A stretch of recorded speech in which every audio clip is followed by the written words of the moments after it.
To begin with, this case should never have come to trial. The state has not produced one iota of medical evidence that the crime Tom Robinson is charged with ever took place. It has relied instead upon the testimony of two witnesses whose evidence has not only been called into serious question on cross-examination, but has been flatly contradicted by the defendant. Now, there is circumstantial evidence to indicate that Mayella Ewell was beaten savagely by someone who led almost exclusively with his left. And Tom Robinson now sits before you, having taken the oath with the only good hand he possesses, his right.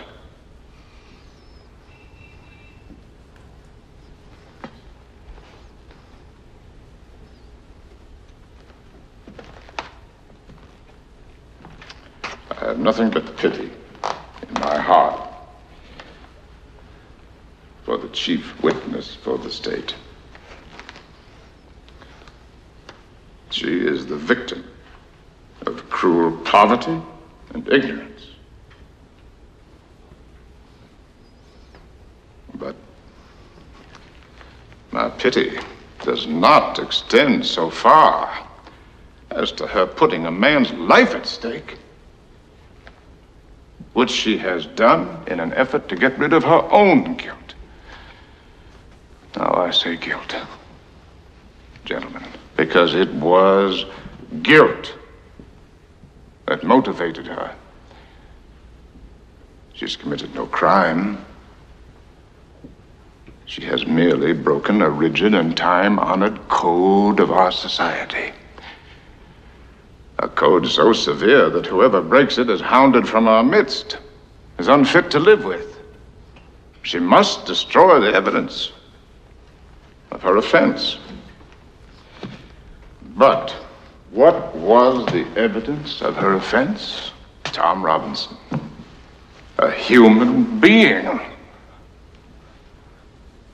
She must put Tom Robinson away from her. Tom Robinson was to her a daily reminder of what she did.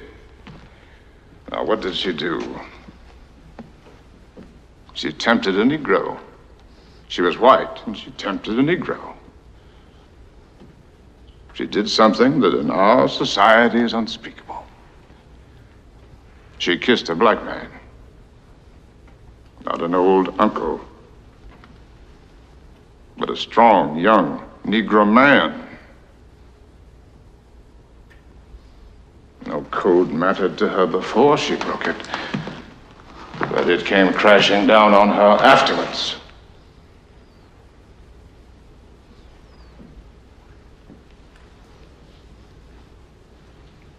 The witnesses for the state, with the exception of the sheriff of Macon County, have presented themselves to you gentlemen, to this court,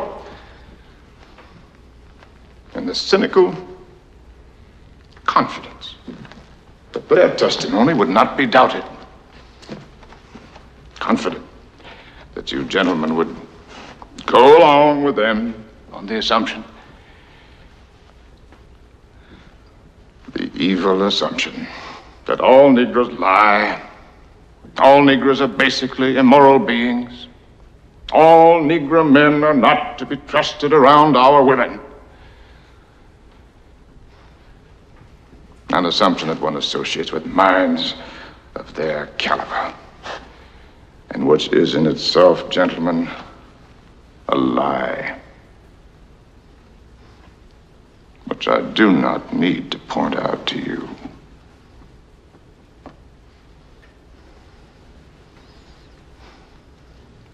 And so,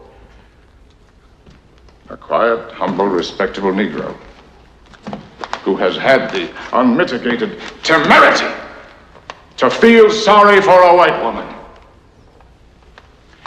has had to put his word against two white peoples.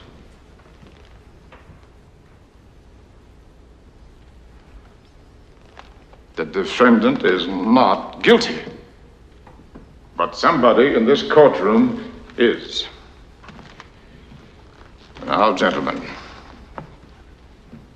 in this country, our courts are the great levelers.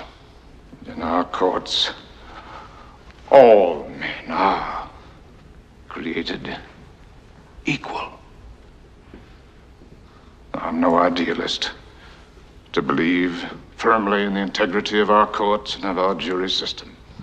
That's no ideal to me. That is a living, working reality.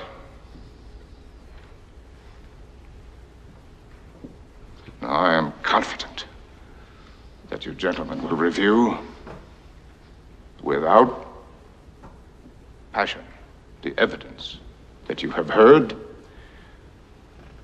come to a decision, and restore this man to his family.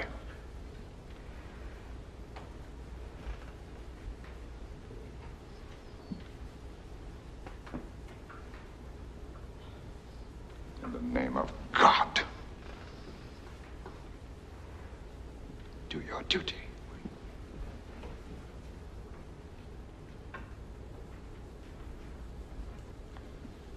In the name of God, believe